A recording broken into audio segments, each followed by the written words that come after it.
नमस्कार करता हूँ। राम राम जी, राम राम जी। जब तक सारे नहीं बोल लोगे मैं यही बोलता रहूंगा।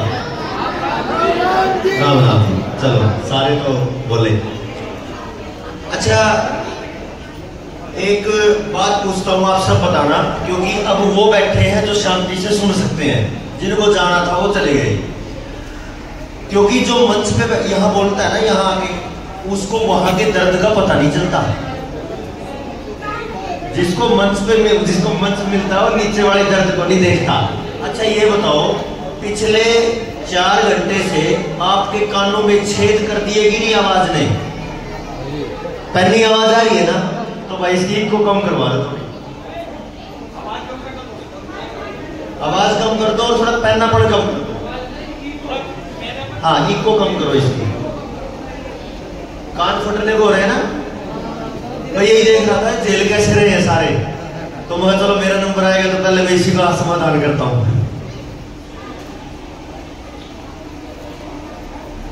आप छटनी करके और इतने शांति से बैठे हो, आपको सबको नमस्ते, राम राम। एक बात जो मुझे समझ आई वो मैं आपको जरूर बताना चाहूंगा। यहाँ पे बहन आई थी जो हाई कोर्ट से थी, अधिवक्ता एडवोकेट बहन जी थी। उसने भारत का बहुत स्वर्णिम इतिहास आपको बताया, हम कैसे थे, क्या थे। लेकिन मैं आपको एक लाइन जरूर बोलना चाहूंगा कि क्या थे हम, क्या हो गए और क्या होंगे अभी, आओ मिल बैठ विचारे ये समस्या सभी। जो कुछ हो रहा है वो तो हो ही रहा है कि नहीं? सब कुछ हो रहा है। आप देखो, मैं पिछले 15 साल से खेती पे काम कर रहा हूँ। अच्छा, अब तो ये आवाज परेशान नहीं कर रही है ना? या और ठीक करवाएं कुछ? ठीक है, चलो, क्योंकि जब तक सुनने में मजा नहीं आएगा तब तक उस आवाज का भी क्या फायदा। मैं 15 साल से खेती पे काम कर रहा हूं और अपनी इंजीनियरिंग लाइन में प्रोफेसर की नौकरी छोड़ के मुझे एक दिन ये पता चला कि आजकल जो भी हम खा रहे हैं वो तो जहर खा रहे हैं। बताओ जी, जहर खा रहे हैं ना? दूध में जहर, पानी में जहर, हवा में जहर, गेहूं में जहर, चावल में जहर, सब्जियों में जहर, सारा का सारा स्प्रे तो खा रहे हैं। इंसेक्टिसाइड, पेस्टिसाइड, यूरिया, डीएपी, ये सब जहर ही खा रहे हैं। भाई थोड़ा सा समय है ना, मेरी तरफ ध्यान देना पड़ेगा सभी साथियों को। बहुत काम की बात बताऊंगा मैं आपको। इस सारी बात में अगर मैं आपको बताऊं, एक लाइन लिखी है यहाँ पे, बड़ा परिवार सुखी परिवार। लेकिन आपने तो नारे सुने, क्योंकि मेरी उम्र लगभग 35 साल है और जितने बहन भाई मेरी उम्र के हैं, जब वो 5 या 6 साल के, 8 साल के थे, 4th 5वीं क्लास में थे, उन्होंने हर दीवार पे ये नारा सुना, बड़ा परिवार दुखी परिवार, छोटा परिवार सुखी परिवार। तो नरेंद्र भाई, आप लोगों को बोला क्यों कर रहे हो? है कि नहीं? कोई हमारा एजुकेशन सिस्टम तो कह रहा है कि बड़ा परिवार दुखी परिवार होता है, और आप कह रहे हो कि बड़ा परिवार सुखी परिवार होता है। ऐसा ना हो कल सरकार वाले पकड़ लें आपको कि लोगों को बहका रहे हो भाई, हो सकता है ना? तो असल में मैं वैसे बोलने का मन निकल, लेकिन एक बात देख के मुझे जरूर समझी मैंने कि यहाँ पे माताएं बहनें ज्यादा हैं, तो मुझे ये चर्चा कर लेनी चाहिए। ठीक है जी? जितनी माएं बैठी है, जितनी बहनें बैठी है, मेरी थोड़े से समय की चर्चा है, उसको ध्यान से सुनना बहुत काम की है। मैंने आपको ये बोला था कि जब मैं देखता हूं तो सब जगह जहर है। और आप देखो, आजकल बच्चे पैदा होने बंद हो चुके हैं, हो रहे ना? बांझपन आ चुका, इतना जहर खा रहे हैं। जितने पढ़े लिखे ये समाज बैठा है, आप एक बार अपने बच्चे को वो पाउच देते हो ना, कुरकुरे का, चिप्स का, उनको देने से पहले उसके पीछे पढ़ो तो क्या है वो। एक एक चीज वो है जो आपके बच्चों की रगों में जहर दे रही है, लेकिन आप धड़ल्ले से दे रहे हो कि नहीं दे रहे? तो अपने हाथों से हम अपने बच्चों को जहर खिला रहे हैं। दूसरी बात, आज आप ये फरीदाबाद है, कितने भी जिले हैं, कितने पूरे देश में हजारों लाखों शहर हैं, हर शहर में औरतों को टीका लगा के बच्चा पैदा करने के अस्पताल खुल गए कि नहीं? बोल नहीं रहे। मैं सवाल जवाब कर रहा हूं। इससे ज्यादा गिरावट की बात नहीं हो सकती। पहले हमने अपने खेतों का नाश किया, खेतों के नाश होने से जो घास था उसमें जहर आया, वो घास में जहर आने से पशु नाश हुआ, पशु बांझ हो गए, और फिर पशुओं को टीका लगा के बच्चे पैदा करवाने पड़े, और वहां दूध दही घी खराब हुआ, तो हमारे जो नौजवान बच्चे हैं उनको IVF से बच्चे पैदा करवा रहे। इससे ज्यादा नाश नहीं हो सकता। तो बीज मारी खेतों की, बीज मारी पशुओं की, और बीज मारी जवानों की, रह गया क्या? तो कहां है बड़ा परिवार और कहां सुखी परिवार? मेरी बातें छोटी छोटी कर रहा हूं मैं, लेकिन सीधी आप तक जुड़ेगी, क्योंकि वो हमारी समस्या है और वो मेरी नहीं है। अगर आपका समय है, आपकी उम्र थोड़ी बड़ी हो गई है, तो आपके बच्चों की समस्या है वो आपकी समस्या। तो इस पूरी कड़ी में कि पहले एक माँ 10-10 पैदा करती थी और 100 साल की होकर गुजरती थी, और आज 25-25 साल की, 20-20 साल की लड़कियां एक बच्चा नहीं पैदा कर पा रही। लड़कियां ही नहीं, लड़के भी ऐसे हैं। तो ये जो बर्बादी है, ये जो हालत खराब है, इसका जिम्मेदार कौन? और दूसरी बात, अगर ये हो गया तो इसको संभालेगा कौन? अच्छा, टाइम मेरे पास कितना है? कोई दिक्कत नहीं ना? अच्छा, मतलब पूछ लो एक बार कितना टाइम, उस हिसाब से बात करूँ। हाँ जी, हाँ जी। तो कहने का मतलब ये, क्योंकि मैंने अपनी दादी से, अपनी नानी से, अपनी बहुत सारी बुजुर्ग महिलाओं से पूछा, तो वो बताती थी किसी ने खेत में पैदा कर दिया चलते चलते, किसी ने गोबर पाँचते पाँचते पैदा कर दिया, किसी ने बर्तन मांजते मांजते पैदा कर दिया। इतने मजबूत शरीर थे, और आज एक बच्चा पैदा करने के लिए 9 महीने तो बेड पे बैठा देते हैं, ताकि उसका शरीर पत्थर जैसा काम हो जाए, वो नॉर्मल डिलीवरी ना कर पाए। बहन जी देखो, बोलो ना जी, बहन जी बोलिए इनको, बाद में देना इनको, तो 2 मिनट हो गया, फिर वो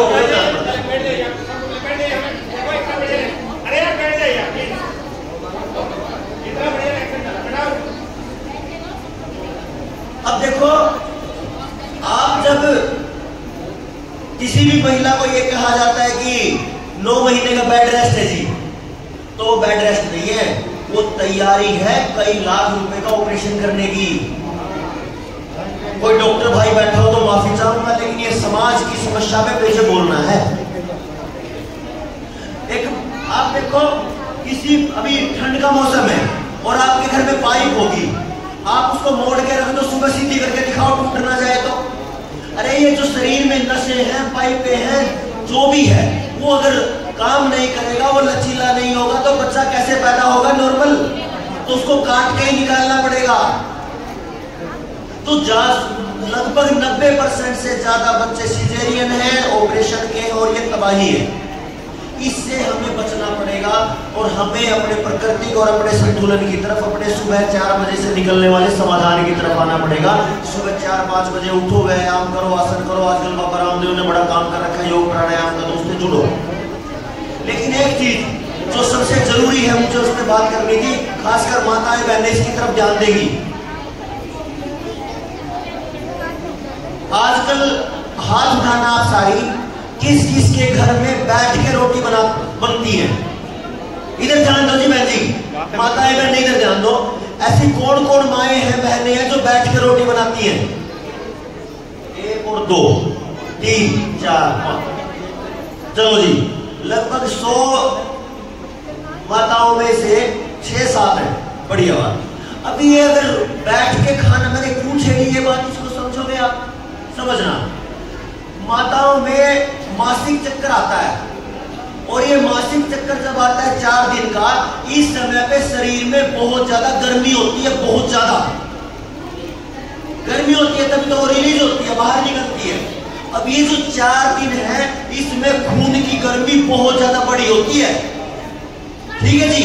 और हम क्या करते हैं, जैसे ये मेरे सामने ये डेस्क है, इसे थोड़ा सा नीचा टेबल वो रहेगा, जो अपनी अलमारी के रसोई की जो वो है स्लैब, और उसके ऊपर रहेगा चूल्हा, और उसके ऊपर 1 फीट का रहेगा लगभग पतीली है, कुकर है, वो लगभग इतना ऊंचा हो जाएगा जितना ये है, और ये नजदीक आ गया छाती के, आ गया ना छाती के नजदीक। और जो रसोई है वो चारों तरफ से बंद है। पहले जैसे खुले चूल्हे में बनती थी रोटियां, वैसे तो बनती नहीं, शहर वैसे छोटे छोटे घर हैं, तो वो जो गर्मी है वो सीधी छाती में पड़ रही है। समझ रहे हो? ध्यान देना इसको। मैं आपको नहीं तो आप अगली पीढ़ी को ये जरूरी बताना, अपनी बेटियों के लिए, अपनी बहनों के लिए बहुत जरूरी है। शरीर की गर्मी उन 5 दिनों में बहुत बढ़ी हुई है, ऊपर से वो गर्मी जो गर्मी में वो अपनी किचन है वो भट्टी बन जाती है। जितने ये भाई बैठे हैं ना, इनको अंदाजा कम है रसोई की गर्मी का, लेकिन जो माँ और बहन खाना बनाती है ना उस रसोई में, उसको पता होता है कि वहां तपता कैसे है। तो पहले से गर्मी 4-5 दिनों में बहुत ज्यादा, ऊपर से वो चूल्हे की और वो रसोई की गर्मी, और ऊपर से खून में बढ़ी हुई गर्मी, तो वो गर्मी और ज्यादा बढ़ती है। और ये गर्मी लेके जाती है आपको छाती के कैंसर की तरफ। समझ रहे हो?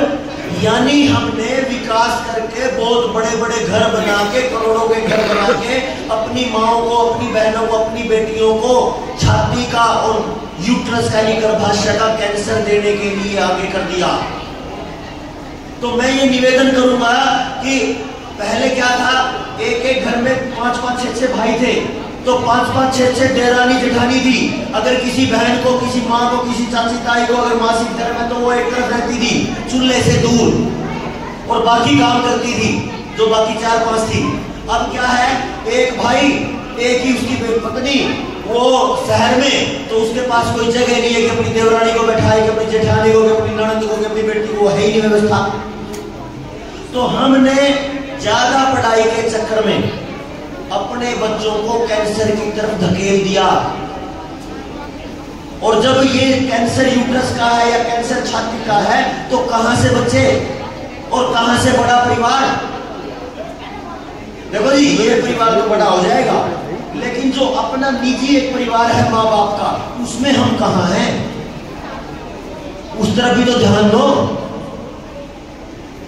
तो ये जो कहानी शुरू हुई थी 25-30 साल पहले की, बड़ा परिवार, दुखी परिवार, छोटा परिवार, सुखी परिवार, वो लोगों के जीवन में परिवारों को छोटा करने के लिए था, और ये कर दिया। अब मुश्किल से का पहले आया हम दो हमारे दो, फिर आया हम दो हमारा एक, और अब क्या, अने खाली अब है ही नहीं। तो लोगों, एक बहन है मेरी रिश्तेदारी में, वो नर्सिंग का कोर्स कर रही थी, नर्सिंग का कोर्स कर रही थी वो। उसने मेरे को बोला, सुनील भाई पता है क्या चल रहा है? मुझे क्या चल रहा है? मेरी मैडम ने पूछा क्लास में 65 लड़कियां कि बताओ कौन एक अच्छी मां बनना चाहेगी? एक लड़की ने छोड़ के 64 लड़कियों ने कह दिया क्या करना, बच्चे पैदा करवा के, हम तो अपना यूट्रस निकलवा के ऑपरेशन करवा के फेंक देंगे। तब कहां जी रहे हम? आपके टेलीविजन का जो गंध है, जो आपके बच्चों के, आपकी बच्चियों के दिमाग में जा रहा है, वो आपको बर्बाद करके मानेगा। तो फिर किस बड़े परिवार की और सुखी परिवार की बात हम करेंगे? समझ रहे हो भाई? और है ऐसा ही न्यू हो रहा है ना, तो कैसे बढ़ेगी बात ये? तो मेरा इतना ही कहना है कि जो जो बात आपके स्वास्थ्य के लिए है, अपने घर में उसको निकाल दीजिए।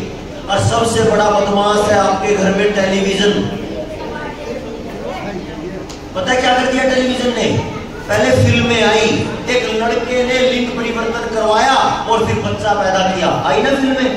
हमें लगता था ये कॉमेडी फिल्म है, हमें लगता था हंसते रहेगी, हंसो, क्योंकि लड़का कोई बच्चा पैदा थोड़ा करेगा। लेकिन आपको पता है हरियाणा में कई ऐसे केस हो चुके जहां 2 लड़कियों ने शादी कर ली और 2 लड़कों ने शादी कर ली। और ये आपके दिमाग में कबाड़ जो डाला जा रहा है, वो टेलीविजन का कबाड़ दिया हुआ है। अगर आपको लगता है कि आपको अपना बच्चा बचाना है, क्योंकि पता नहीं किसके बच्चे में खुराफात चल रही है, किसके बच्चे के दिमाग में टेलीविजन का वो जोर पड़ रहा है, किसको पता?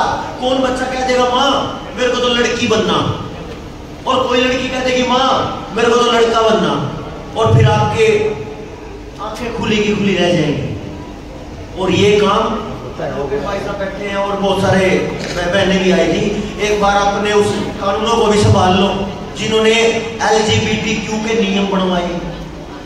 किस कोर्ट की बात करें, किस प्रशासन की बात करें?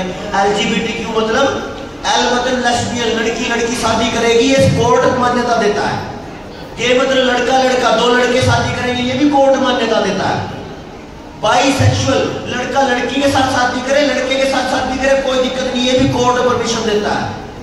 ट्रांसजेंडर, लड़की लड़का बन जाएगा, लड़की लड़की लड़का लड़की बन जाएगा, इसी भी कर परमिशन देता है। और एक तो ऐसा कबाड़ है जिसका कुछ समझ ही नहीं आता, उसका नाम है क्वीर, QUEER।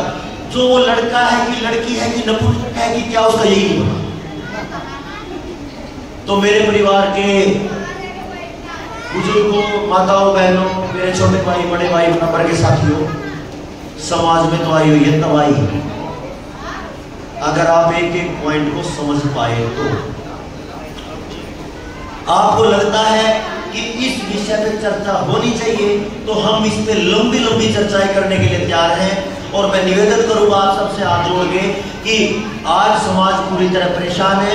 आपकी माओं को रसोई तक परेशान करने के लिए, बहनों को परेशान करने के लिए षड्यंत्र रचे गए हैं। नहीं तो खड़ी रसोई हमने कभी नहीं बनाई, हमारी माताओं ने कभी खड़े होकर खाना नहीं बनाया। और जब वो बैठ के खाना बनाती थी, बेशक मासिक चक्कर चल रहा हो, तो पता है क्या होता है, इन दिनों में शरीर में कमजोरी आती है, घुटने दुखते हैं। तो क्या होता था, जब बैठ के खाना बनेगा तो आंच के सामने और छाती के बीच में घुटने आएंगे, तो आग किसको सेकेगी, घुटनों को, तो घुटनों में भी आराम और छाती बच गई। और हम क्या कर बैठे, हम ज्यादा शाणे बन गए, अंग्रेजी पढ़े लिखे बन गए, लेकिन महामूर्ख बन गए। मेरे को तो ऐसा समझ आया, जिसने जितना ज्यादा अंग्रेजी के अक्षर पढ़े वो उतनी ही ज्यादा बॉलीवुड हो गया। ठीक है जी, अपने बुजुर्गों ने बहुत ज्ञान था, अपनी औरतों के, बुजुर्गों के, दादी था, वैसे तो इन्होंने निपटा दी। पीछे लगे थे ना कोरोना में, दे देना जितने बूढ़े थे लगभग निपटा दिए। लेकिन जितने भी बच रहे ना, उनके चरणों में जाकर उनको कुछ बताओ हमारी जिंदगी लाए, हमने नहीं पता कुछ भी। और जो जितने ज्यादा अंग्रेजी पढ़े लिखे हैं, वो तो अपने आप ने न्यू कहता हम तो मूर्ख पढ़ गए, अंग्रेजी पढ़ गया, अनपढ़ी ठीक थे हम। तो ये जिसको घमंड होगी मैं घना पढ़ा लिखा हूँ, भाई उस घमंड न फेंक है। किसी बुजुर्ग अनपढ़ बेशक है, लेकिन कमाल का ज्ञानी है, उसके चरणों में चलो। मैं तो आजकल बुढ़ा रहता फिर जहां कोई बुढ़ा मिल जाए उसके दौरे नजदीक रहा। तो आप सबने ध्यान से सुना। मैं एक उम्मीद करूंगा जो मैंने मोटी मोटी बात बताई आपने ध्यान से सुनी होगी, और आप अपने लिए भी और अपने बच्चे बच्चियों के लिए उस बात को ध्यान रखना। और टेलीविजन के बाद में मोबाइल आ गया, ये तो जमाई जहर है ना। आप क्या रामायण देख रहे हो, महाभारत देख रहे हो, बराबर में क्या नंगा फोटो नंगी वीडियो आएगी, आपको भी नहीं पता, और आपका बच्चा वही देख रहा है 24 घंटे। पहले क्लास में बोर्ड पे पढ़ता था, अब मोबाइल में काम आता है स्कूल का। उन स्कूलों को छोड़ दो जो ऑनलाइन पढ़ाई करवाते हैं, राम राम कर दो। बर्बाद होने से तो अच्छा अनपढ़ रख लो अपने बच्चों को, ठीक ना। तो उसमें भूल गया, क्योंकि मेरे को लग रहा था कि इन सबको बताना जरूरी है। आपने रुपया देखा है, रुपया, उस रुपये के दो पहलू हैं, एक हेड है और एक टेल है। ऐसे ही अगर आप यहाँ आज सांस ले पा रहे हो तो उसके भी दो पहलू हैं। एक पहलू है ये महान शख्सियत नेताजी सुभाष चंद्र बोस, और दूसरे पहलू है ये थोड़ा साफ नहीं है, बाबा डॉक्टर भीमराव अंबेडकर। ठीक है, अब क्या है, इस आदमी ने असल काम जो किया वो सरकारों ने हमें कभी नहीं बताया। डॉक्टर भीमराव अंबेडकर जी का जो असल काम है वो हमें नहीं बताया, और जो थोड़ा काम था वो हमें बताया। और ये किताब डॉक्टर भीमराव अंबेडकर के कानूनों को पढ़ने वाले लोगों ने भी नहीं पढ़ा इस किताब को। ये किताब का नाम है रुपए की समस्या, इसका उद्भव और समाधान। क्या है इसमें, एक मिनट ध्यान देना जी, बस कोनी जरूरी चर्चा थी इसलिए मेरे को वापस आना पड़ा, नहीं तो कोई जरूरत नहीं थी इसकी बात करने की। एक अंग्रेज आया भारत में आरबीआई शुरू होने से पहले, उसने बोला अब भारत में जो नोट छपेंगे, पहले नोट छपते थे सोने के बराबर में, गोल्ड स्टैंडर्ड के हिसाब से, अब है ना गोल्ड को हटा देते हैं, सोने को हटा देते हैं, ऐसे ही छापेंगे। ऐसे ही मतलब अपनी मर्जी से, जो ताकत में है, जो सरकार में है, वो अपनी मर्जी से नोट छापेगा। कितने छापेगा? बेहिसाब छापेगा। तो पहले व्यक्ति थे जिन्होंने उसका विरोध किया, वो थे डॉक्टर बाबा भीमराव अम्बेडकर। बोला भाई अंग्रेज, और डॉक्टर साहब एक डॉक्टर केनन नाम का अंग्रेज था, उसको बोला मरवाया गया क्या पूरे देश को, बर्बाद कर दोगे अंग्रेज तुम तो हमारे देश को। बोला ना ना ये तो होगा, और ये भीमराव अम्बेडकर जी की चली नहीं। तो क्या किया उन्होंने नोट छापना बिना गोल्ड स्टैंडर्ड के शुरू कर दिया। और आज जब हमने आरटीआई लगाई तो पता चला देश में सोना कितना, 800 टन। अच्छा, नोट कितने? 34,000 करोड़ के। और जब हमने पूछा कि ये सोना कितने का बनता है, बोला केवल 5 लाख करोड़ का। अच्छा, सोना तो जिसके बराबर में नोट छपते थे वो तो केवल 5 लाख करोड़ का है, और नोट कितने छप गए? 34 लाख करोड़ के। तो 29 लाख करोड़ के नोट फ्री में ही छाप दिए। इस बात को जो आज हो रही है, इस बात को डॉक्टर भीमराव अम्बेडकर जी ने 90 साल पहले किया। इस पेज को आपको बताने के लिए तो ध्यान से, बहुत जरूरी जानकारी है जिस जयंती पे हम आए हैं, और ये खासकर वकीलों के लिए, जजों के लिए खासकर ये जरूरी है। क्या है? डॉक्टर बाबा भीमराव अम्बेडकर ने इस पे चेतावनी दी है जी अपनी पुस्तक में। बाबा जी चेतावनी क्या है? देखो, वो कह रहे हैं 26 जनवरी 1950 को कि आज के दिन हम पूरे देश के लोग, इधर देखो जी, उधर क्या हुआ पति तो बता लेंगे। राम राम जी, देखिए इधर मेरी तरफ, मैं भी खड़ा हूं।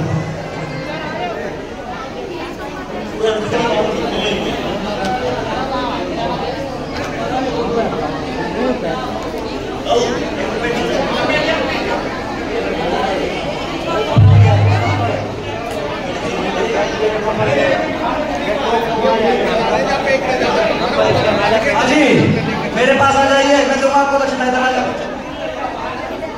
ले लेंगे। एक बार ना बाहर ही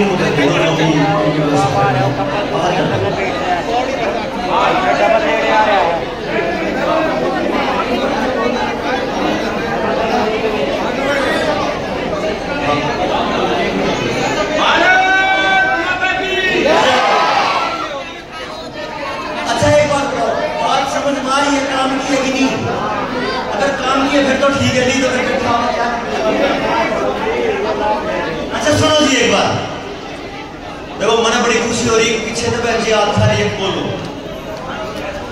डॉक्टर भीमराव अम्बेडकर जी एक बात कह रहे हैं 26 जनवरी 1950 को, उस अंग्रेज के साथ की गई चर्चा के बाद 15 साल बाद क्या कह रहे हैं कि मेरे देशवासियों, 26 जनवरी 1950 को हम अंतर विरोधों के जीवन में प्रवेश करने जा रहे हैं। राजनीति में हम समानता प्राप्त करेंगे और हमारे सामाजिक और आर्थिक जीवन में असमानता होगी। यानी जब हम आजादी में आ जाएंगे, एक वर्ग के पास दुख होगा और दूसरे वर्ग को रोटी भी नहीं मिलेगी। और याद रहेगी नहीं, एक व्यक्ति भूखा मर रहा है कई दिन, और एक जिसके हाथ में नोट छापने की मशीन आ गई, राजनीति में बैठे हुए लोग वो अपनी मर्जी से छापने जा रहे हैं। राजनीति में हम एक आदमी और एक वोट की कीमत को तो पालेंगे। आज के दिन मेरी वोट और राष्ट्रपति की वोट बराबर है, लेकिन हम सामाजिक और आर्थिक जीवन में अपने सामाजिक एवं आर्थिक ढांचे के अंतर्गत एक आदमी एक कीमत के सिद्धांत को कभी नहीं कर पाएंगे। यानी पैसे के मामले में और जीवन को जीने के मामले में बराबर नहीं रह पाएंगे। ये बात कह रहे हो। और उन्होंने एक बड़ी बात कही, प्रतिरोधों के इस जीवन को हम कब तक ढोते रहेंगे? हम अपने सामाजिक एवं आर्थिक जीवन में कब तक समानता को नकारेंगे? वोट के मामले में तो हम हो गए बराबर, लेकिन धन के मामले में और जीवन को जीने के स्तर के मामले में बराबर नहीं हो पाए। अगर यह असमानता की स्थिति लगातार बनी रही तो हमारी राजनीतिक स्वतंत्रता खतरे में आएगी। जितनी जल्दी हो सके इस अंतर विरोध को खत्म कर दो, नहीं तो राजनीति में बड़े पदों पर बैठे हुए लोग आपके जीवन को खा जाएंगे। ये आज से 90 साल पहले हमने कभी अम्बेडकर साहब को पढ़ा ही नहीं। और इस पुस्तक के आधार पे जो व्यक्ति निकला वो थे आज आजाद भारत के पहले और आखिरी प्रधानमंत्री सुभाष चंद्र बोस जी। आजाद भारत का एक ही प्रधानमंत्री और लास्ट में हुआ। हमें लगता है कि आज आजाद में कि हमारी भूल है। तो इन्होंने एक बात कही, पहला बनाया आजाद हिंद फौज, दूसरी बनाई आजाद हिंद सरकार और तीसरा बनाया आजाद हिंद रुपया। वो क्यों बनाया?